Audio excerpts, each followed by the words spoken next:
শরীর দুর্বল হয়ে যাচ্ছে, কোনো কাজে আগ্রহ নেই। স্যার, আমার স্বপ্নদোষ হচ্ছে। অনেক কিশোর ও তরুণ আমার চেম্বারে এসে এই কথাগুলো বলেন।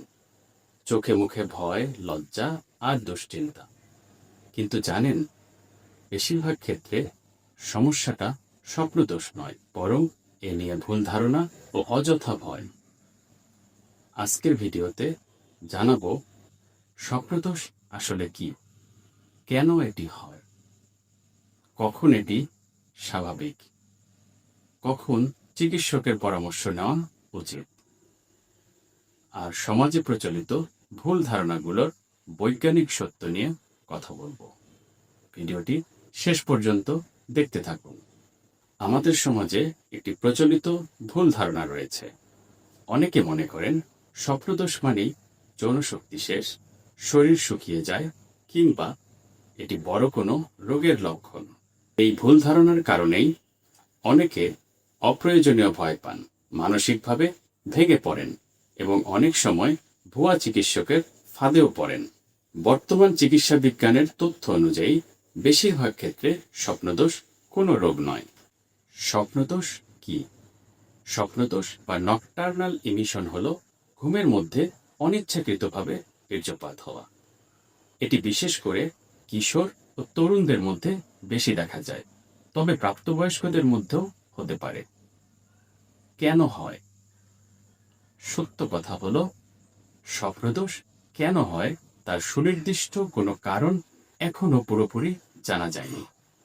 তবে গবেষণায় দেখা যায় এটি বয়ঃসন্ধির হরমোনগত পরিবর্তন, ঘুমের সময় স্বাভাবিক শারীরবৃত্তীয় প্রক্রিয়া এবং কখনো কখনো যৌন স্বপ্ন বা যৌন উত্তেজনার সঙ্গে সম্পর্কিত হতে পারে। সব মিলিয়ে এটি অধিকাংশ মানুষের জন্য একটি স্বাভাবিক শারীরবৃত্তীয় ঘটনা। এই ব্যাপারে বড় ভুল ধারণা হলো, অনেকে বলেন স্বপ্নদোষ হলে শরীর শুকিয়ে যায়, যৌন শক্তি কমে যায়। বর্তমান বৈজ্ঞানিক তথ্য অনুযায়ী স্বাভাবিক মাত্রার স্বপ্নদোষে শরীর শুকিয়ে যায় বা যৌন শক্তি নষ্ট হয়ে যায় এমন কোনো প্রমাণ নেই। তাই অযথা ভয় পাওয়ার কোনো দরকার নেই। তাহলে কখন চিকিৎসকের কাছে যাবে? যদি এটি এত ঘন ঘন হয় যে আপনার ঘুম, পড়াশোনা, কাজ বা স্বাভাবিক জীবন ব্যাহত হয়,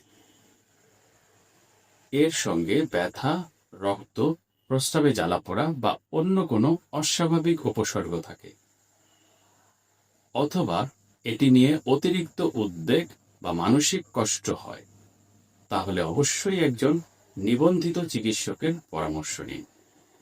নিজে নিজে কি করবেন?